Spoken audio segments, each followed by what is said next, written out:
వేములపట్నంలో 54 సంవత్సరాలుగా ఎదురు చూస్తున్న రోడ్డు వేయడం కోసం 80 ఫీట్ రోడ్డు ఈరోజు మనం వచ్చిన తర్వాత గౌరవ ముఖ్యమంత్రి గారి సహకారంతో ఈరోజు నిర్వాసులందరూ మెప్పించి దాన్ని కూడా 47 కోట్ల రూపాయలు మంజూరు కాబట్టి నిర్వాసులు ఒప్పించి ఈరోజు 6,70,00,000తో ఈరోజు 80 ఫీట్ల రోడ్డు కూడా వేస్తున్నాం. మరో 2-3 మాసాల్లో ఈరోజు 80 ఫీట్ల రోడ్డు కూడా కాబడతా ఉంది.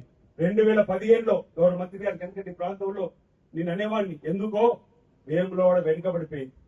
పడవడ్డ పనులన్నిటి కూడా ముందుకు తీసుకోవాల్సిన బాధ్యత మన మధ్య తరగతి వర్గాలకు సంబంధించిన భావాజాలు ఉన్న వారిని గెలిపించుకుంటూ వస్తుందని చెప్పాలి. అందుకే ఈ రోజు ఇన్ని శరవేగంగా అప్పుడు పడవట్టే పనులను కూడా మనం ముందుకు తీసుకొని పోతున్నాం. మీరు వస్తున్నప్పుడు వేములవాడలో బ్రిడ్జి మీకు కనిపిస్తుంటది. 2015లో శిలాఫలకం వేశారు. 2015లో శిలాఫలకం వేశారు, కానీ బ్రిడ్జి నిర్మాణం కాదు. మనం వచ్చిన తర్వాత బ్రిడ్జి నిర్మాణానికి ఇప్పుడు మీలాగా భూమి పూజ చేయడానికి పోతే అక్కడ ఉన్న వాళ్ళు మా నష్టపరం లేకుండా ఎలా మొదలు పెడతారంటే చూస్తే 6,90,00,000 రూపాయలు వాళ్ళకి ఇవ్వాలి. నేను ఆశ్చర్యపోయిన 2015 ఎక్కడ, 2025 ఎక్కడ, 15 సంవత్సరం క్రితం వచ్చి చెప్తున్నా.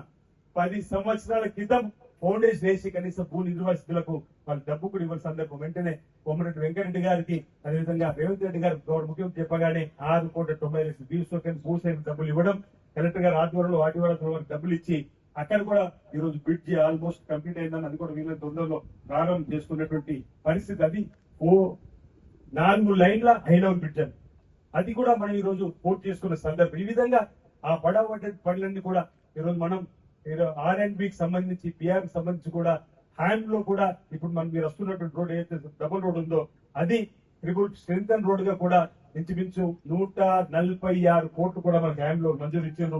అది కూడా ఈ ప్రాంతానికి పెద్ద వనరుగా ఉన్నటువంటి సందర్భం. మోతున్నప్పుడు చెందుతు రోడ్ ఉంది, అది కూడా 11 కోట్లు మంజూరు. కాబట్టి 3వ పైన పెళ్లి బ్రిడ్జిలు కూడా రోడ్డు కూడా మంజూరు అయిన సందర్భం. ఈ విధంగా ఈ ప్రాంతంలో ఉన్నటువంటి అన్ని పనులు కూడా మనం చేసుకున్న సందర్భం. ఇప్పుడే లో వోల్టేజ్ సంబంధించి ప్రాంతంలో ఆ 10 సంవత్సరాలు ఒక సబ్స్టేషన్ కూడా మంజూరు కాలేదు. మనం వచ్చిన తర్వాత ఇంచుమించు 13 ప్రాంతాల్లో సబ్స్టేషన్ 33/11 గౌరవ ఉప ముఖ్యమంత్రి గారి సహకారంతో తీసుకురావడం జరిగింది. ఒకటి 220 సబ్స్టేషన్ తీసుకురావడం జరిగింది. మన ఉమ్మడి జిల్లాలో దుర్షేడ్ లో ఉంది, పెద్దూరులో ఉంది, కోనాపూర్ పెంబెట్ ఉంది. 4 220 సబ్స్టేషన్ ఈ నియోజకవర్గం వచ్చింది, పక్కన జైత్యాల జిల్లా కత్లాపూర్ లో.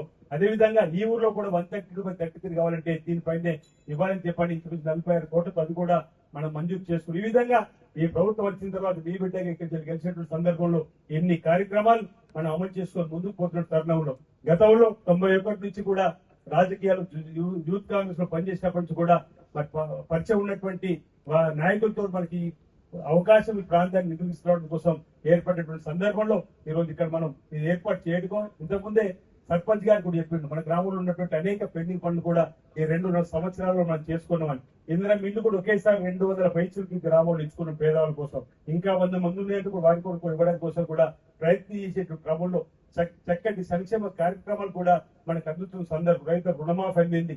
ఈ రోజున ఇంకో 50-60 మంది 2 లక్షల పైన ఉన్న వాళ్ళు మిగిలి ఉన్నారు, కానీ మిగతా 2 లక్షల రుణమాఫీ అందరినీ ఆడతల్లో ఆర్టీసీ బస్సు ఉచిత ప్రయాణం చేస్తున్న క్రమం, 200 యూనిట్లు కరెంట్ ఉచితంగా వస్తున్న సందర్భం, ఇందులో పేదవాళ్ళకి మనం ఇచ్చుకున్నటువంటి సందర్భం.